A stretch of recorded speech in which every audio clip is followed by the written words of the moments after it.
All right, and we are live. This is Chris from Brooklyn Wildlife, and you are watching Just for My People, a new series of interviews that I'm doing with artists, creatives, entrepreneurs, and all around amazing thinkers. Today, we have a special guest. Introduce yourself.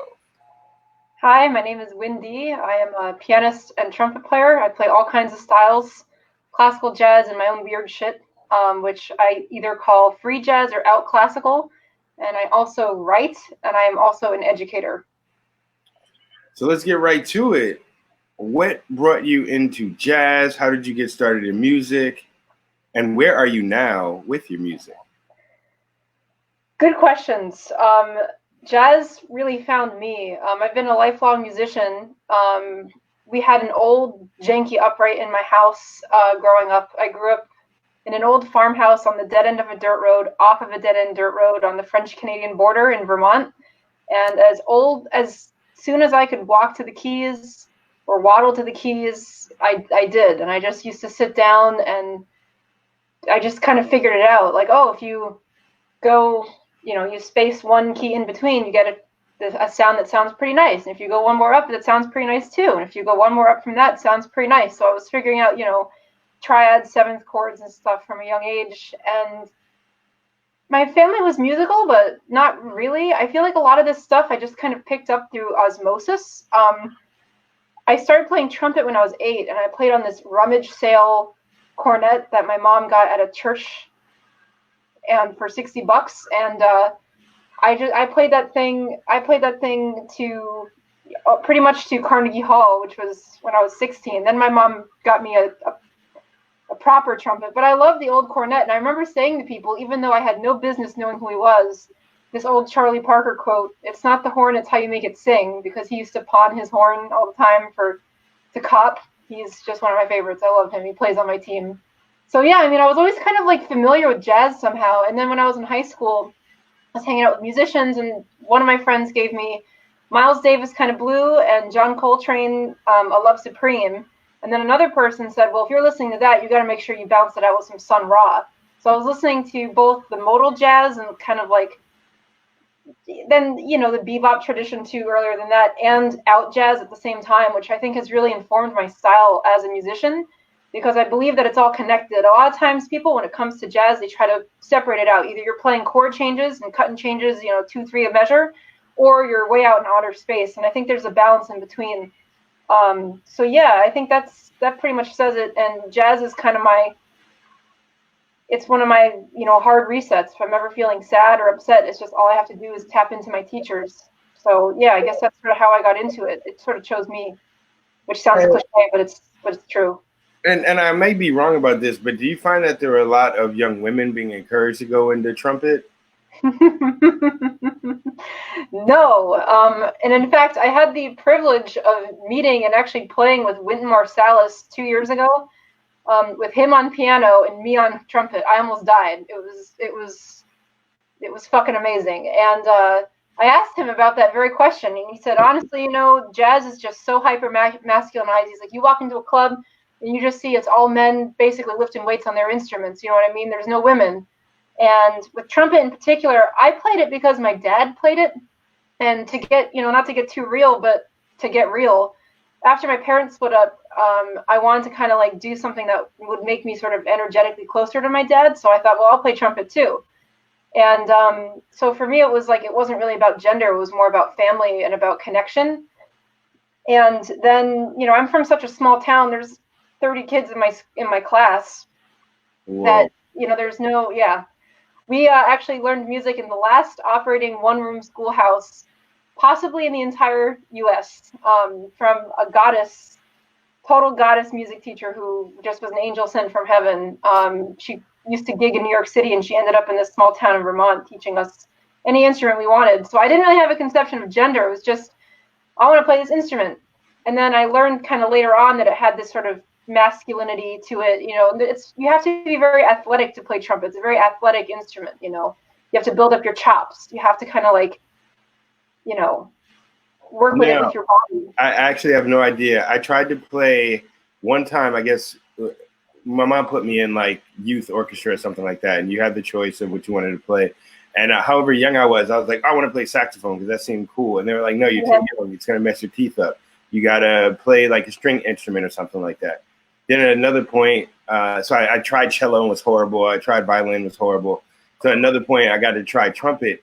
And all I made it do was like, it made my lips feel weird. And I was like, nah, I'm good on this. And so I've never understood how, and it only has three valves, right? Three valves. So it's like, how do you get all these noises? And now that I'm older, I understand it. But like, can you explain to folks that maybe some of the differences between something like piano and something like trumpet?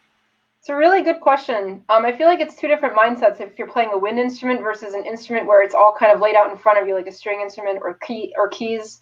You know, I feel like at least my relationship to the keys and to these other instruments, I've played a little bass in my life poorly, but I don't have enough rhythm to be a bass player, a proper one. But with these instruments where everything is laid out in front of you, for me, I find it requires like a little bit more logic and a little bit more untangling of what's going on in my brain because you have this visual input at the same time you have the sonic input.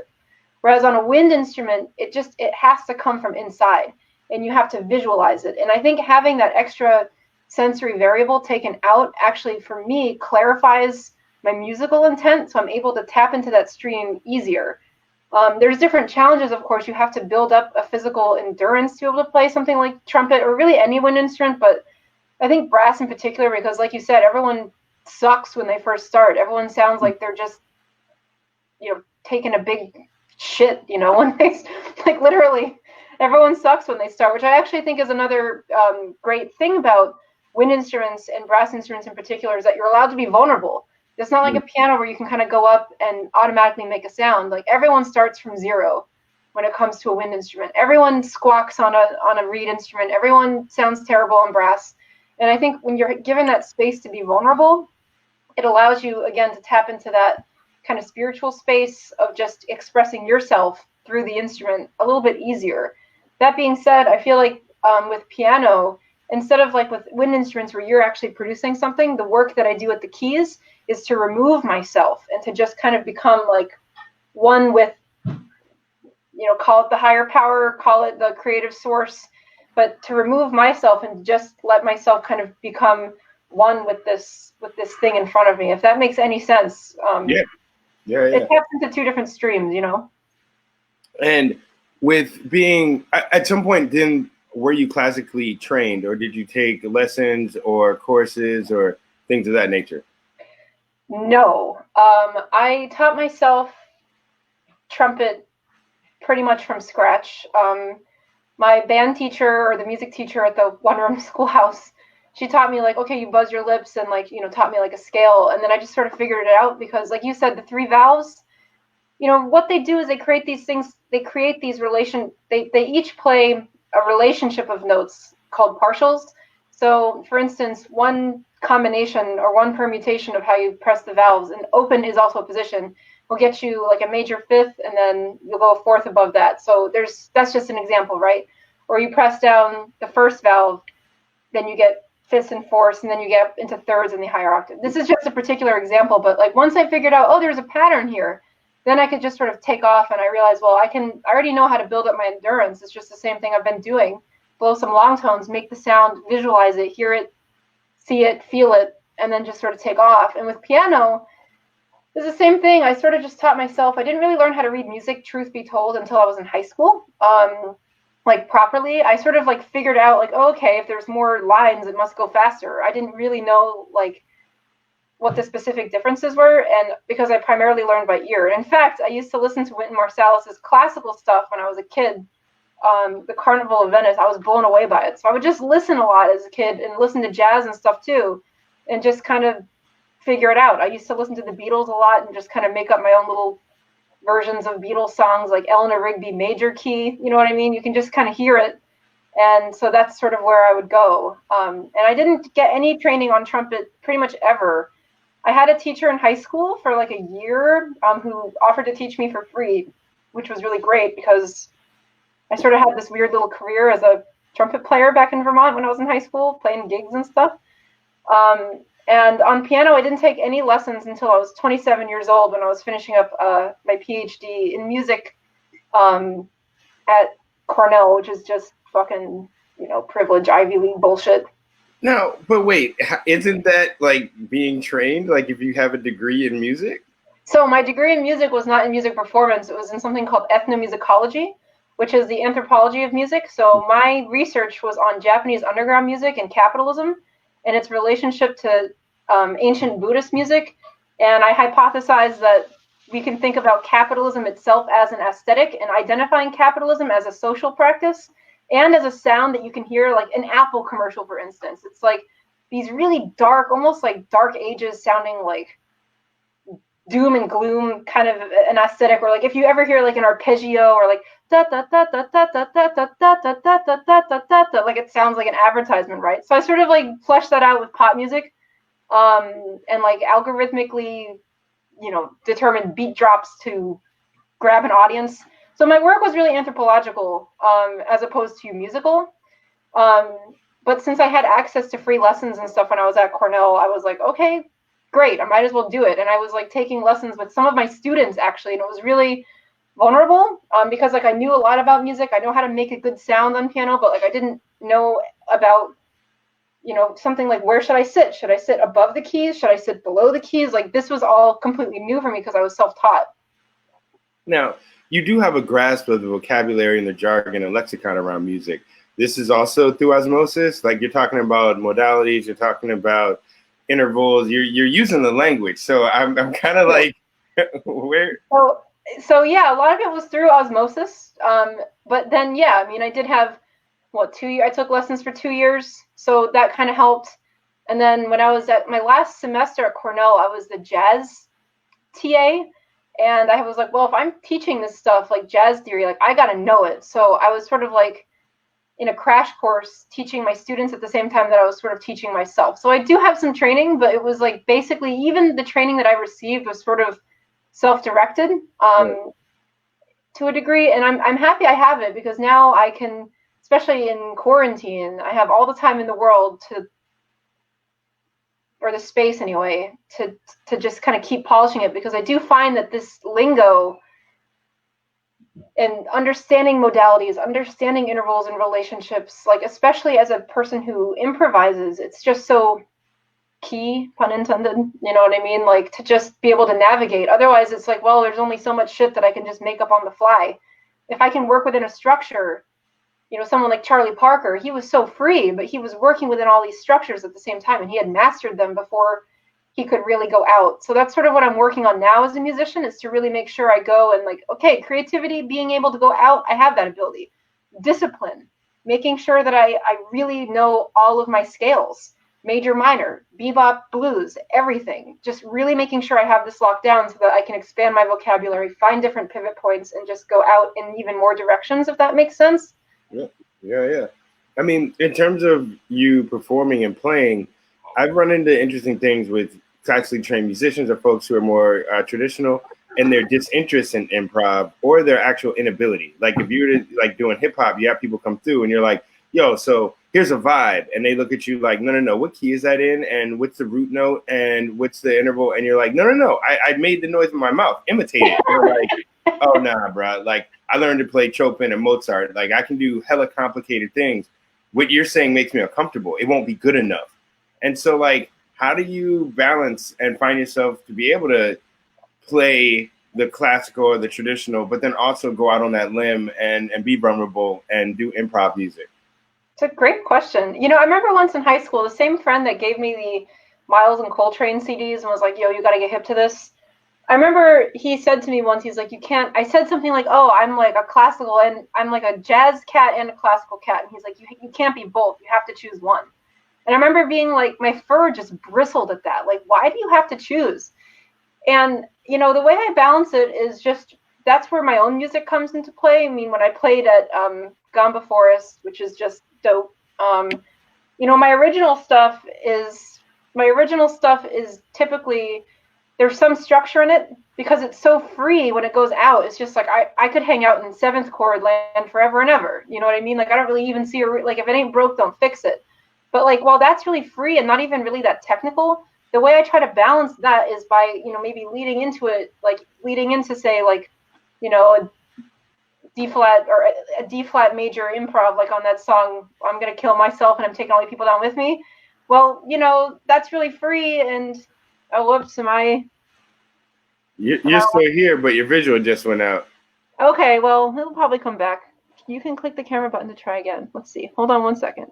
Camera button. Well, let's see what's happening. Okay. There you go. You're back. Like, that's really free and that's really out, and I don't even really use rhythm. But the way I try to like maybe justify it or to kind of like show, well, this isn't just coming, I'm not just completely pulling this out of my ass, is to maybe lead into it with a list and with, you know, a list constellation. Just show like, well, I at least have some training.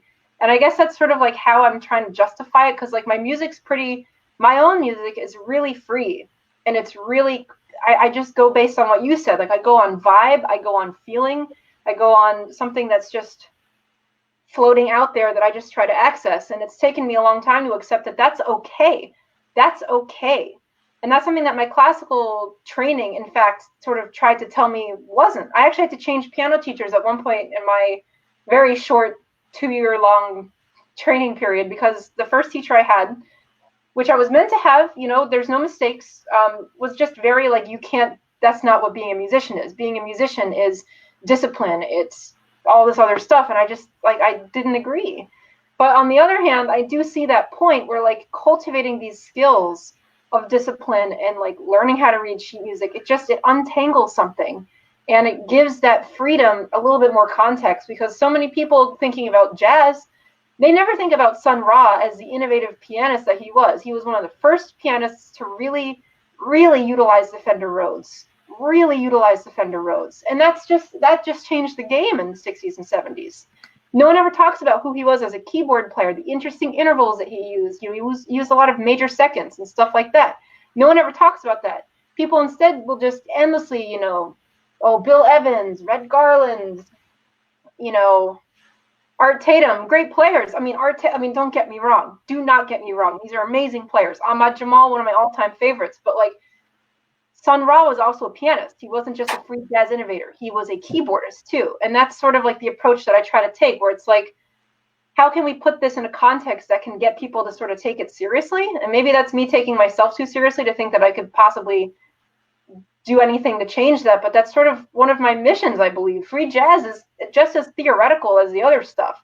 And the other stuff has the chance to be as free jazz. I mean, why do color and structure need to be diametrically opposed? They're one and the same thing. Let's play with it. You know what I'm saying? Right. I mean, something that I've been asking folks is, how do you tie tradition, or how do you tie knowing the past and knowing the folks that have got us to where we are now, to not being trapped by it or confined by it, but using it as a tool, or being able to say, like, if you're able to pick up theory, to be able to utilize it, and it not being looked as a oppressive entity. Yeah. But I get the idea of, don't let it trap you, that if you can't do that, like for me, I don't play a bunch of instruments. That doesn't mean I can't make music. But I also know that the more I then am around people that have been classically trained or who understand theory, I do start learning. If I'm making beats, I don't have to spend 14 minutes trying to find certain sounds. People figured that out 100 years ago.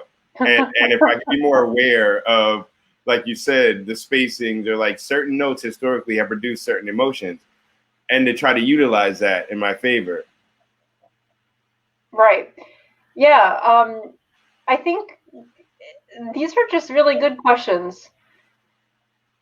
With tradition, I think the key is to listen, and in two ways. It's both to listen to music and to really listen, and not like let your ego get in the way or be like, well, how can I use this, right? Like, it's important to do that, but to really just listen and let it kind of wash over you, and to listen to yourself when you play, and to give yourself permission, like in a session, you know, if you're by yourself and you're working some stuff out, whatever it is that whatever your medium is. And I agree with you, like, our understanding of music, by the way, should be expanded to include everything. One of my favorite things, back when, you know, we were allowed to leave the house and stuff, I work in the New York City Public Schools. I'm a kindergarten teacher at PS 90 in Coney Island, represent.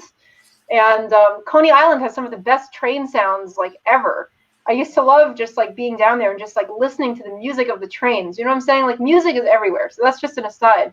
But like, and it goes back to my point of just listening. Hear it everywhere. It's not just like, oh, listen to the masters. Anyone can be a master. The D train can be your master, to use that example, right? But on the other hand, like, I also think it's really key that when you're doing a session, say, like, like I told you before we logged on here, oh, I was just working some stuff out to Bach. Like, yeah, I'm working on something really regimented. I have the metronome, and then after, I give myself permission to just play whatever comes to mind and to listen to what's coming out of me, which is going to be different. And by listening, removing all judgment and just allowing it to kind of come out and allowing myself to accept the aesthetic that lives in me. I feel like as musicians, so often we try to put ourselves into a box or try to put ourselves into a niche, especially, it's tough being a musician. I have no idea how to break into an industry. And it's something that I've thought a lot about, like, well, how would I characterize my sound? I've gotten to a point where I'm no longer concerned with that. It's more about just cultivating that sound, and wherever it falls, that's where it's going to go. You know what I'm saying? And just kind of accepting that, like, well, maybe I didn't choose it. Maybe in another world, I wish, I was frustrated for so long. Like, oh, I wish I could play piano like Bill Evans. Well, that's not the kind of player I am. I was made into a player that's more of like a Sun Ra type. And you know what? That's fucking awesome. But like learning to listen to myself and accept what I hear, I feel like that's just as important. And I feel like that kind of speaks to what you were saying about how a lot of classical musicians or people who have that kind of training can sometimes, and I don't say this with judgment, because I've been like this too myself, where it's like there's this rigid idea of what music is and how you should operate within that, and well, I think it also lends somewhat to the conversation you brought up about capitalism and where the market leads viability. And in certain genres, there's more money available for cover songs and for representing the past and the history that people are familiar with than there is for original new content. And the community of people, that spends the money may not be looking for avant-garde. They may not be looking for something new. They are looking for nostalgia. They're looking for a tether to what they're already familiar with. That's one of the things I think is kind of amazing with hip hop, is that it's so new that people can't really expect you to do what people already did. It was almost the opposite of, you're not allowed to do what someone else already did. But as hip hop's growing, you're starting to see, no, people really love like lip syncing on TikTok now. People really love karaoke style. And folks that have no attachment to hip hop have no problem seeing you reproduce what was already done. And we're starting to move into a phase of where there will be a canon of real or traditional hip hop, or what everyone should have known, or what is influencing. And it won't be what I grew up on. Like it won't be that first late 1970s, early 80s. What people are going to be exposed to now that hip hop's worldwide is going to be something that I might not even consider as quote unquote like real hip hop, but it will be to the world, because that's when the world got it. And it's going to change as hip hop turns 40, 50, 60 years old. Something that I also wanted to ask you about is, how do you connect your ability to also learn multiple languages to your ability to pick up music? And do you see them being interrelated? You can see me okay? Yeah. Okay.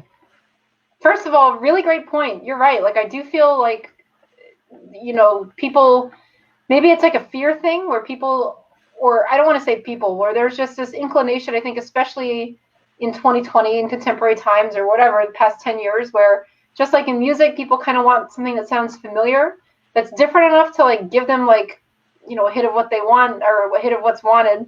And then at the same time, familiar enough to be digested. It's the same thing with movies, right? Like sequels and stuff like that. It's that same, you can think of that as like an aesthetic of capitalism, right? Where it's reliable and therefore sellable and therefore marketable and therefore digestible. It's like this weird interdependent relationship between consumer and market. So it's an interesting point. And as far as languages and stuff, it's a great question.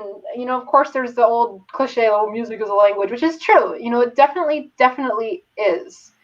And as I've been spending a lot of time really just working on my sight reading chops on piano and stuff, that's like all the more clear. And it goes back to this idea of listening, of getting rid of whatever ego voices in my head that's either trying to, tell me that I'm great and I don't need to do this, or telling me I suck, and I'm never going to be able to do this. Just clearing out those voices and really listening. It's the same thing with, with learning languages, where you have to be vulnerable. You have to be a baby.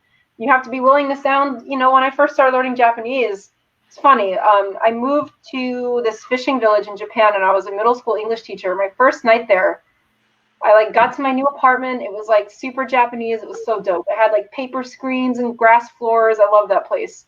And I was like, okay, I need to find a piano. No less than 5 seconds later, do I hear Debussy coming from somewhere. And I was like, okay, thank you.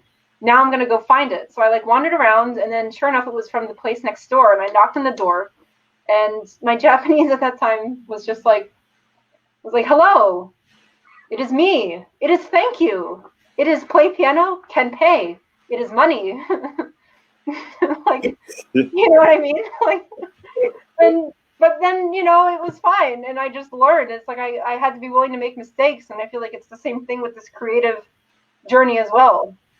You know what I mean? Like, you have to be willing to be an artist. You have to be willing to be a bad artist, and to learn and to not judge yourself, because so many of us as artists were shamed either from our parents or our families who were just doing the best that they could, you know, maybe to try and protect us, you know, like, don't be an artist that's not stable, whatever that means.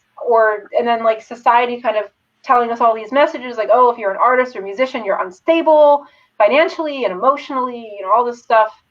And there's all these different narratives that can come into, you know, kind of haunt us as we undertake this creative process. And I feel like, again, this active listening is a way of just kind of getting rid of all those negative, just low vibrational thoughts, and just really allowing yourself to open up to your own creative energy and your own creative power. And all of us have our own unique vision, and to not judge it. Like, there's no time to judge it or to mold it. Cultivate it, and then just run with it and be you. You know what I'm saying? Like, we don't get to choose who we are. I'm realizing that more and more. We just have to embrace who we are. We cannot create or construct our identities, musical or otherwise. We just have to embrace whatever it is that we just are naturally, you know, without thinking. I mean, it's something that's an interesting paradox to me of how revered artists are in communities, yet how many artists are stifled as young people and told not to pursue their career in art. Yet other people are given every opportunity, and parents spend tens of thousands of dollars on musical instruments and lessons or whatever else. How all that plays out. And even historically, like with the myths, I've been watching these like shows on Greek mythology, and it's like Orpheus, and initially kind of being dismissed as, oh, you're a musician, but his music allowed him to be a warrior in a certain way. And it's this idea of like culturally or emotionally or with thoughts and feelings and concepts that artists do have the ability to change the world. Like that whole quote of like the pen's mightier than the sword. When we think of how propaganda has been used, when we look at how media is being used, these are all artists. Like the people that do news, media, and graphics and posters and write, they are artists in a way. Now it's used for a different purpose if we can attach purpose to things. And so it's always been a concept that I'm struggling with and trying to understand of like, why is art dismissed so much? Yet everyone you meet has been inspired by art at some point. That's such a good point. And you're right. Like, everything is art. Everything, if you want to call it performance art or whatever, you're so right. Like, everything is art. Like, the whole world is art, right? So amen to that. But yeah, I think this is something I've really been thinking about. I've been doing that book, The Artist's Way, which is just like really gets in it. It gets really to the core of this stuff. And I think that one of the reasons why people, certainly that I've been kind of waking up to, at least in my own journey, as to why artists can be both revered and fetishized and also put down, is that I think there's kind of, who doesn't have an inner artist within themselves that's sort of begging to be unleashed and then isn't for some reason. And I think that big reason, of course, is capitalism. I think we're all trying to find our way in, to navigate this system and to, you want to make money, you want to be stable, you don't want to, I did the starving artist thing for 2019. So like, for example, when I finished my PhD in 2018, I had like no money, and end of 2018, I like moved to New York and I spent all my money to do that. And I was like, I'm just going to start over because I didn't want to be a professor, anymore. I just didn't want to be in the ivory tower. I got a lot out of it. It was great. I just don't think it was really for me personally. And I don't judge anyone who, chooses that path. But I just thought, I'm a musician, I'm a writer, I'm an educator. I've got this fucking piece of paper. I might as well see what happens and go to New York, which is the place where any of this stuff could really come to some sort of fruition. And I did the starving artist thing where it was like, oh, do I have enough money to like go buy coffee at the deli, you know, scrounging for quarters and dimes. And that was the first time in my life I ever did that. And it really taught me a lot. And in the end, what it taught me was that, like, you know, I don't think I'll ever get like a straight job. I worked at a startup for 2 days last summer and I quit because I felt my soul die, and it didn't die, it came back, it withered. And I just was like, fuck it. I lasted 2 days, and in those 2 days I shaved half my head, and, you know, I was like losing it. And I was like, okay, no, not for me. And so, like, okay, yeah, I'm like a kindergarten teacher, but it's like not a permanent position. And I'm like, this is probably as straight of a job as I'm ever going to get. But it's like the Charles Ives approach, who was a composer in the early 20th century. He invented life insurance. So he had his straight job. He had enough stability so that his music, which remains super out classical to this day, could be as free as possible because he wasn't trying to monetize it. And, you know, I think that, you know, capitalism, at the end of the day, it's a zero-sum game. You cannot truly opt out. If you try to opt out, then someone who is in it is going to have to kind of take care of you. You know, I thought about this a lot. Ideally, I think that, you know, we could all, maybe the way to opt out is to get rid of all fear altogether and to just totally ride the wave of creativity. And that's sort of like where I'm headed, I think, which is great. But it requires, again, like discipline and focus to your craft, and not just like completely like I was like last year, just high all the time. Like, oh, I'm a musician, I'm an artist, but I kind of use that as an excuse to not really take my life seriously or take my creativity, you know, seriously. I know I just started like 10 different things there, but no, I mean, you also bring up an interesting idea of, if you're going to try to monetize your work, how does that alter your creativity? Or how do we understand product, commodities, and consumable goods as opposed to creative expression? And can you have emotional attachment to it? It's sometimes posed as if they are mutually exclusive, and that in capitalism, nothing can be real or nothing can be meaningful, or that by definition, when products are put into a market, it totally alters purpose. And I like to think there could be a balance. It's difficult to achieve. Like, me and my friend were just talking, and he's like, how come I'm not making money? And I was like, yo, you know why an electrician makes money is they know how to do stuff no one else knows how to do. You try to do it yourself, you burn your house down. And so it creates an actual need. Like you need an electrician, you need a plumber, unless you're going to figure it out yourself. And if you do it wrong, then you have a problem. Is our art or music that necessary? Are we doing something so that a person needs what we're doing? And then if you think about it like that, that kind of alters the freedom or the purpose of, well, no, I had this emotional feeling I wanted to share with people. Do I have to try to figure out this need-based system, or this idea of exchange it for something? Or do I just make it, put it out in the world? Like, do the flowers have some need they're thinking when they grow? No, they just grow. And is art something that's just organic and natural like that?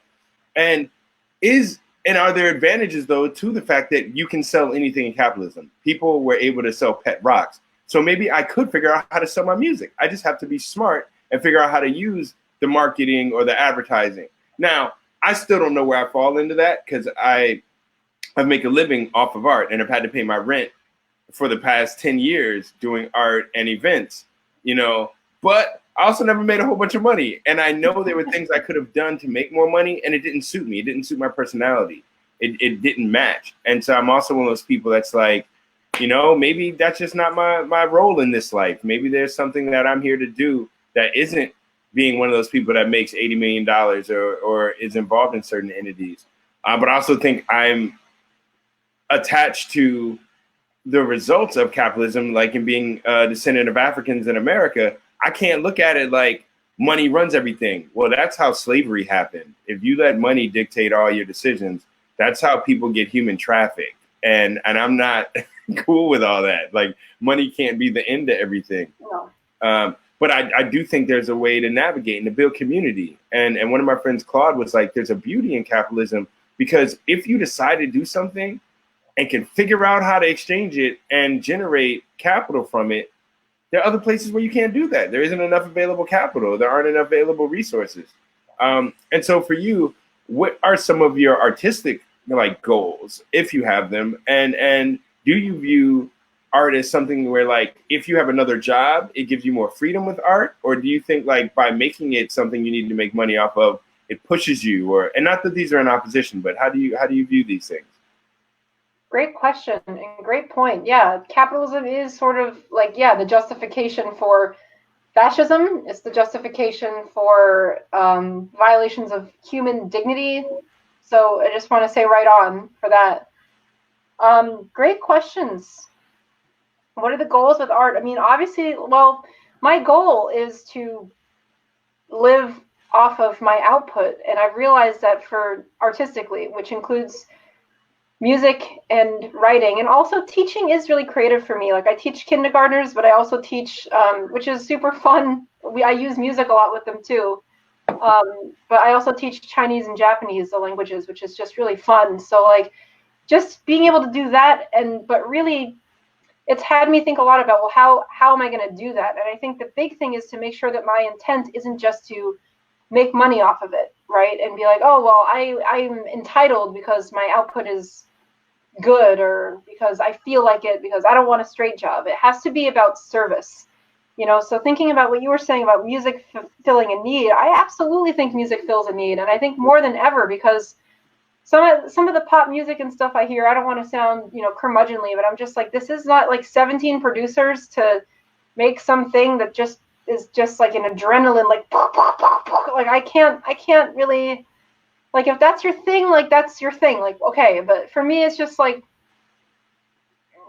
it's lacking the juice that I need to kind of run my life, you know what I'm saying? And if what I could do as an artist, like you were saying about like the flowers, about, you know, your own output, like as a musician and as an artist, which by the way is fucking dope.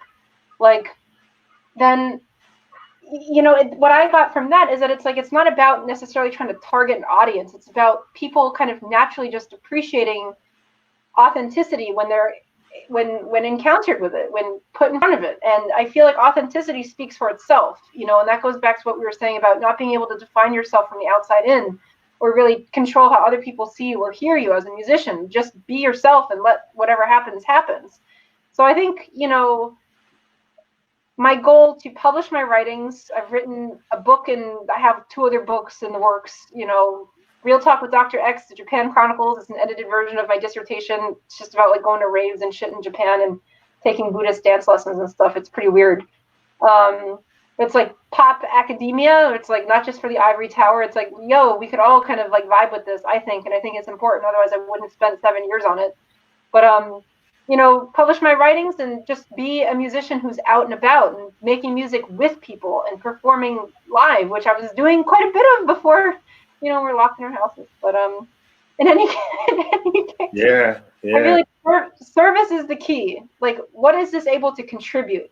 What is this able to contribute to the human collective? And I'm not saying that to, you know, go like this, like, oh, what I can do is what people need. But like, I do just feel like I wouldn't do what I would what I'm doing if I didn't feel like it would help people at this point.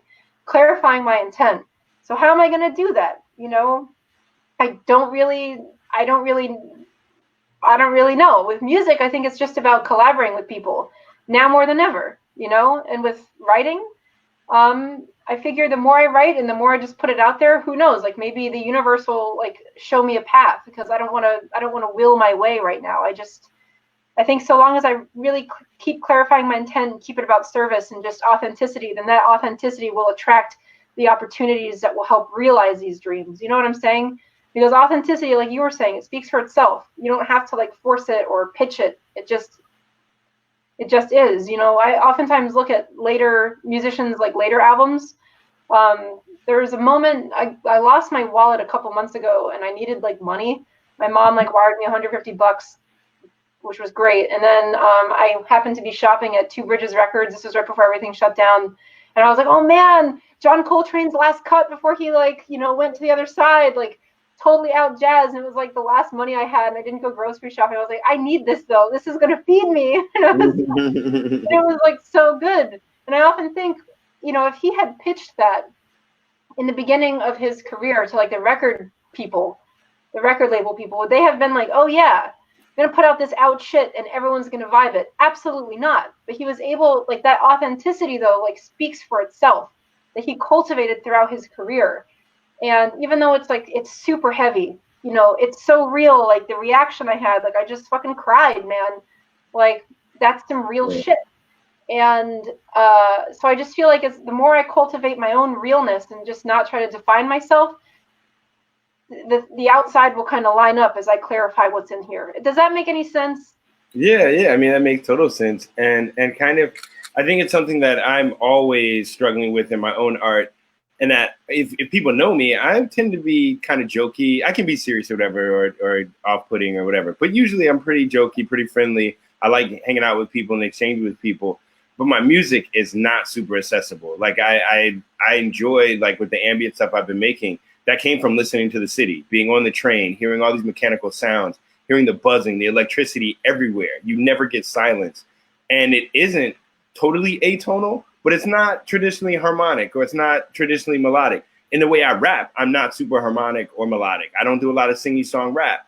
And it's very staccato and very like punchy in a way. And it's been like that. My homie Ty, who commented earlier, we do kind of aggressive hip hop. And so it's not, you know, lounge music. It's not something that's so like light on the ears, but that's me. And so like having to find that balance of maybe I'm supposed to be heavy. Maybe what my music's supposed to do is say, you get all this other stuff. And that's great that other people do the other stuff. But when you need that moment, we got something for you right here. And there's a place for that. Now, you know, we getting it and me figuring out marketing and all this other stuff, that's a totally different question. But I enjoy that we were able to collaborate in the sense of when you came through and performed, your style of music presentation is so different than mine. But I also felt a similarity in that freedom and self-expression. And I think there's a connective tissue outside of medium of purpose or of actual expression. So there was something I also wanted to ask you, was like, we met at an art and music and tech conference. And I think we met towards the end of it, and I was kind of fed up with all the business conversations and how little music conversations were being had. And you were one of the only musicians that I met at that conference. Everyone else I met worked in tech and worked in business and looked at art like numbers and statistics and quantifiable data. What are your thoughts about the convergence of technology, business, and the art of music? Honestly, I have no idea. You know, that conference, I went at the last possible minute. My friend's ex-boyfriend had passes and was like, you should give these to Wynn D. And I was like, okay, I'll go. And I put it off and I went, and I immediately was like, I scanned the vibe, and then I was like, this guy seems cool. And then I found you. You know what I mean? And I don't know. I feel I have one thing I wrote about in my dissertation was something I called social media economy, which I think is kind of like a confluence of technology, you know, marketing and music, right? Where people sell their stuff on like Instagram or, you know, whatever it is. And I've done a lot of thinking about that. And I think there's a way, I think, you know, especially during, you know, this pandemic, I actually find it to be like really inspiring. But how can I put it? I feel like there's some things where it seems really genuine and authentic, and I'm like, yes, and I respond to it sort of instinctually. And then other times I see it and I'm like, this feels yucky, this feels smarmy, I don't like it. And so I don't know. I kind of think of it like really instinctually, where if it's genuine, I feel like it can kind of trump the technological barrier, where I'm like, absolutely yes, you know, like, yeah, I'll fucking throw down for this, or yeah, like I'll definitely support this. And then other times where I'm like, dude, like, I don't know. Like, are you able to use, like, now that we can't play out in public, have you been using online platforms, or have you been doing live streaming, or have you been utilizing social media to try to get your music out in a different way? I actually have not at all. I've tapped into some of your stuff. I've tapped into Empire State Music Fest. I've tapped into a couple other friends of things of mine in Japan, because now in Japan, you know, I researched the underground scene there for what, X number of years, right? And so they're now, because they're in lockdown, like they're kind of starting to stream stuff. So I've been like kind of checking out the scene, and I appreciate it, you know, but it's just for me, like I'm an analog girl in a digital world, man. Erykah Badu, you know, And it's difficult for me. I haven't figured out like the balance yet. I'm not really sure my stuff really translates over technology either, but then again, that also sounds like a limiting thought. So I've just been kind of using this time to sort of privately cultivate. But we'll see. We'll see. Like maybe I'll do something. I just don't know. You know what I mean? I'm still kind of figuring it out. I'm a Libra. I have to weigh my options, you know? Yeah, yeah. I mean, in terms of your attachment to live performance, what is it that you really enjoy or feel attached to when you're performing live? Interplay with the audience. So like, you know, a lot of my stuff, for instance, is just kind of like weird. And, you know, I kind of like to juxtapose, say, like beautiful, dreamy melodies with really weird lyrics, you know what I mean? Or shocking lyrics, like opening at your space with, I'm going to kill myself and I'm taking all you people down with me. Like, I know that's a bold play. And I like to kind of feel the audience reaction. And like that kind of goes into and informs like the way that I'm going to play that song, because it's going to be different every time. So, I remember when you introduced that song, I was like, okay. And it was humorous though. It was the way that you played. It had a levity and had a sense of whimsy to it that allowed you to say such a strong statement and it still keep people intrigued and attached for the breadth of it. And I appreciate that. Thank you. And plus too, like the visual for me is also really important. I mean, again, I'm a protege of Sun Ra, if I do say so myself. He came to me in a dream 2 years ago. He's come to me in several dreams. 2 years ago, he like came to me. He was wearing like full wizard outfit, like the planetary like headdress, and we were standing on like the edge of this lake. And he came up to me with a scepter, and he activated me. I felt it, like it was like he electrified me from like the feet up, and he's like, "There, you have been activated." I feel like if that's not Sun Ra energy hard, I don't know what is. You know, like the visual for me is just as it's a multi-sensory thing. So, you know, showing up in like in a prison jumper and then stripping down to my underwear, like that's just as much a part of it as, you know, getting up there and, you know, and like the music itself. So that's something though that I realize I have to work on, or have to not necessarily work on, but maybe unblock. You know what I mean? Like that's something I need to explore. Like, well, how can I translate? Because if I limit myself to, well, this is how I perform and this is what I do, then, you know, that kind of kills it for me in 2020, right? You know what I mean? Like we're not exactly opening up anytime soon. It would be great if we did, but you know what I mean? I'm hoping we do.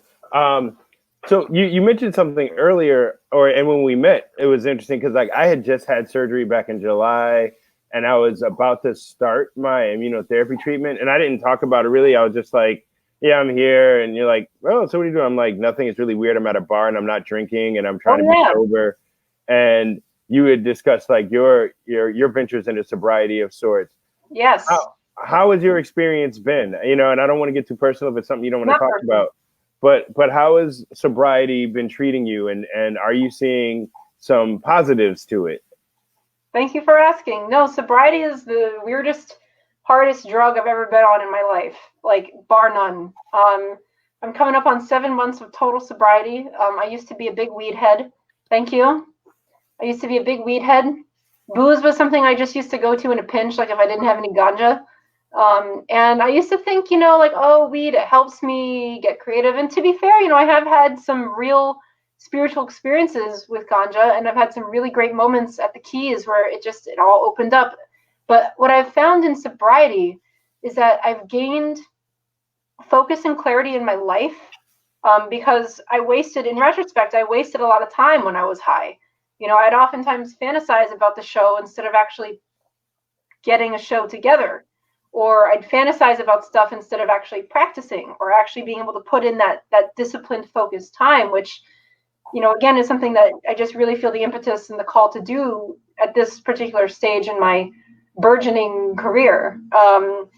And I've found too, like, this is a cool kind of side effect. I've had moments of being like totally, totally present that makes it feel like I'm almost like tripping on acid. You know what I mean? Where it's like colors seem really bright and I just feel really, really connected to, call it God source, call it whatever you want, the creative source. I feel like my connection to that is growing a lot stronger. And, you know, since I've since I've been sober, I've also found like my relationships have changed a lot. They've become a lot more authentic and a lot more genuine. And certain toxic relationships have, somewhat dramatically even just crumbled away. And I also no longer feel the need to chase them. Because for me, when I was using it was sort of like, I liked the feeling. And now if I want that feeling, I have to generate it instead of just like, well, 10 seconds after I, hit the pipe, then I'm there. It's like, no, like it sounds so corny, but honestly, like getting high on life, you know what I'm saying? Like if I want to feel good, if I'm like kind of in like a plateau, well, that means I have to actually do something. And it means I'm constantly expanding because, it's like you hit that plateau. And I think like a lot of creatives, like I get bored easily. And that just means, well, I have to do more things that excite me instead of like, oh, life sucks. It just means, no, it means it's time for me to expand. Like a hermit crab changing shells. You know what I'm saying? So, it's been a little tough in quarantine. Sometimes I'm like, man, it'd be really, really, really great to hit the ganj. But like, I also know for me, because I was like addicted, not to get too personal or whatever, like for me, because I was like addicted to it, like I craved it, I like wanted it, I used it against my will. I know for me, like in sobriety, it's become very clear, well, I've lost that privilege. I'll never be able to, get high like I used to in the beginning, when I first started smoking weed and being like, wait, this just enhances everything. It makes everything fun. Like, yeah, it did for a minute. And then it sort of, the magic became the medicine, which then became the misery. And now it's like, I just feel authentic because I'm generating those feelings from inside, and sometimes it's hard work, but it pays off in these moments of just like, whoa, this is for me. You know what I'm saying? I mean, it's something I'm still balancing because I didn't necessarily choose to be sober. Like I can't drink because it'll interact with my medication and could fuck up my liver. And my doctor was like, you can kind of deal with THC, but we don't know. And we don't know how it will interact with your medication either because so little research is able to be done with Schedule I drugs. And as a kind of process for myself and trying to reestablish habits as, in a certain way, I feel like things could have gone a lot of different ways with my illness. And I'm lucky I am where I am. And given this opportunity, what do I want to do with my life and what new experiences can I now have? And so I'm exploring this idea of by choice, not like eating a whole bunch of weed all the time. I have to admit that like, I am dealing with addiction in a way I never have. I'd kind of chalked it up and been like, you know what, out of all the things in the world that people do that are negative or that are self-harming or whatever, I only smoke weed. I've never like sniffed cocaine. I've never done ecstasy. And I work in nightclubs. Like I'm with the club owner who's sitting there like, yo, you want to do some coke? And I know it will make a better relationship between me and the club owner if we hang out getting high together. And I'd be like, nah, I'm good, bro. Like y'all do your thing. And with alcohol, like it's actually been not as difficult as I would have guessed. Like I haven't had a drink in like 7 months or something. Woo. But the weed thing, my neighbors smoke weed all the time. And almost every time I smell it, there's a part of me that's like, that's not appealing so much anymore. But another part of me that's like, dog, I want to get high right now. and I've definitely lapsed like at different times of stress and during this quarantine where like, all right, man, like I'm gonna go to the homie's crib. I'm gonna get a tiny, tiny, tiny bit of weed. So I'm working on just new life experience. And I remember a guy I met who is a parapsychologist. So like he had been trained in psychology, but he was really into esotericism. And he was like, yo, you can meditate yourself into a trip. You don't need acid. There are all these yogis and these cats who study meditation who will say the same thing. And so that's kind of fascinating to me is to be able to control your emotional and mental state from an internal source and through breathing, through imagination, through meditation. And so like it's for me an exploration point and something to try to learn about that I hadn't been doing before. But it's definitely a process. It's definitely a process. It is a process, and there's no right or wrong way to do it. You know what I'm saying? Like the most important thing is to just be gentle to yourself, and yeah, to quote George Clinton, who is another one of us, mothership, something smells like skunk and I want some. Like, yeah. Yeah. Yeah. I used to also never get that idea of you got to forgive yourself. And that's something I've been sitting with the past year in a way that is really new for me. And to say like, yeah, like taking that time to like love yourself, forgive yourself, it's now influencing my music. And it's now influencing like what messages I want to put forth in the music. And I at times my music would be somewhat self-deprecating as a way to be reflective, a way for me to say, you know what, I'm no better than anyone. But in other ways, I would kind of dwell in my faults, or I would dwell in my flaws in a way that I'm trying to now celebrate as opposed to denigrate. And I don't know if it's tied into my soberness or not, but I think that idea of, you know, forgive yourself, and we're all where we're supposed to be type of mentality is like totally new for me. Yeah, I think sobriety, like you said, like it kind of does like strip away these layers where you're exposed with yourself. And that being said, you know, ganja, Mary Jane does the same thing. You know, I think to a certain, you know, it's different for every person.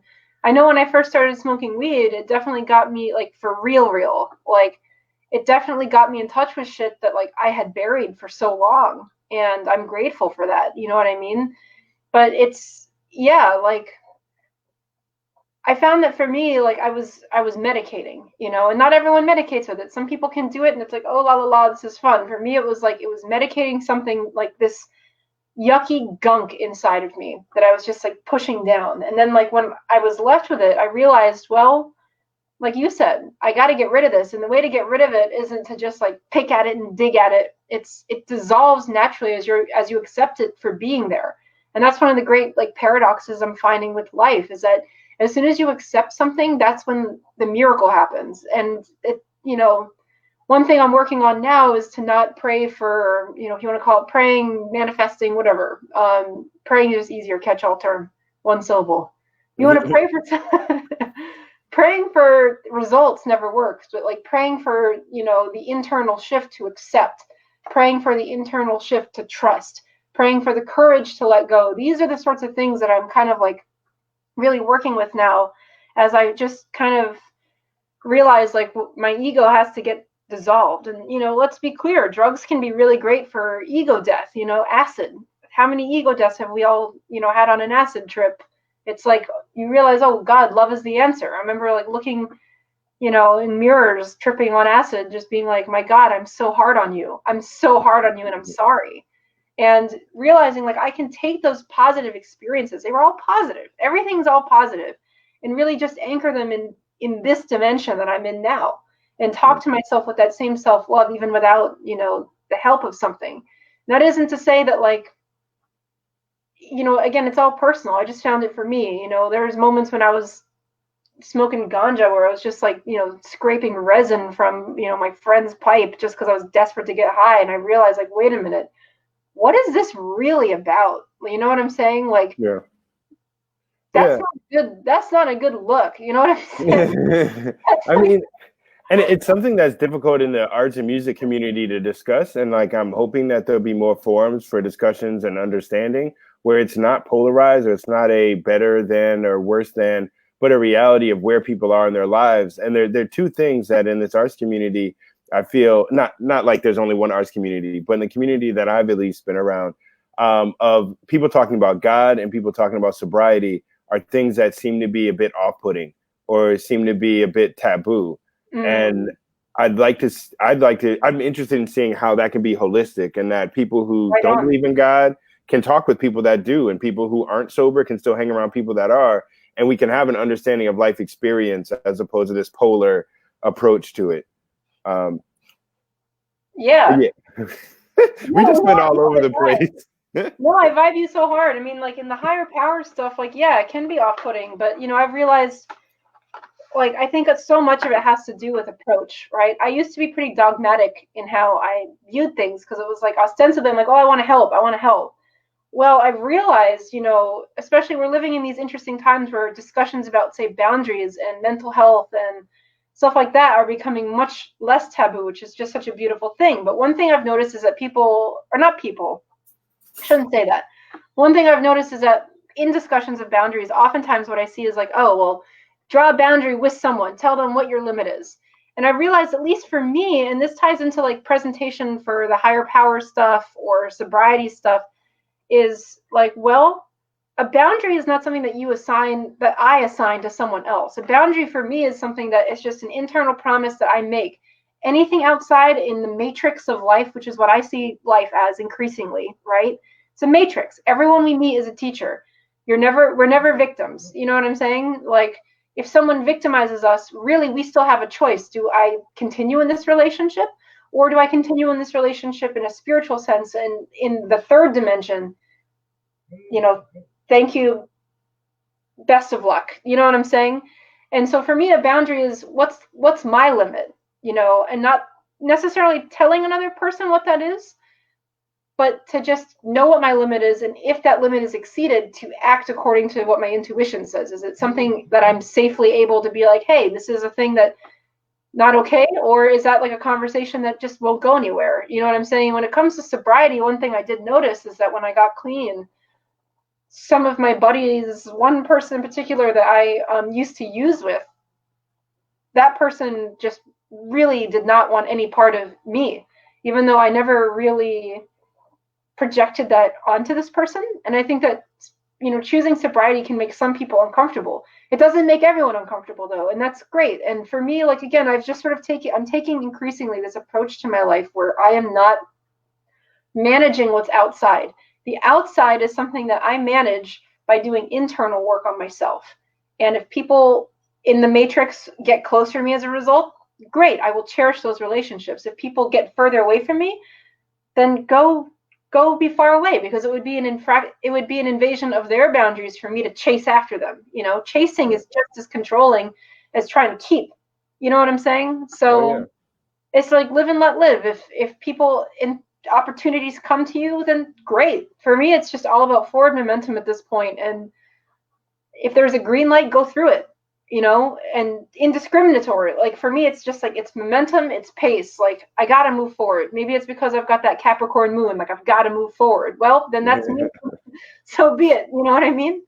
Like, does that make any sense? I mean, like, no, it makes total sense. I think I view it like if we are extensions of the universe, and like atoms, some of them come together, they form new molecules, and then they dissipate. And part of it is entropy, part of it is fission, part of it is like a shelf life to things.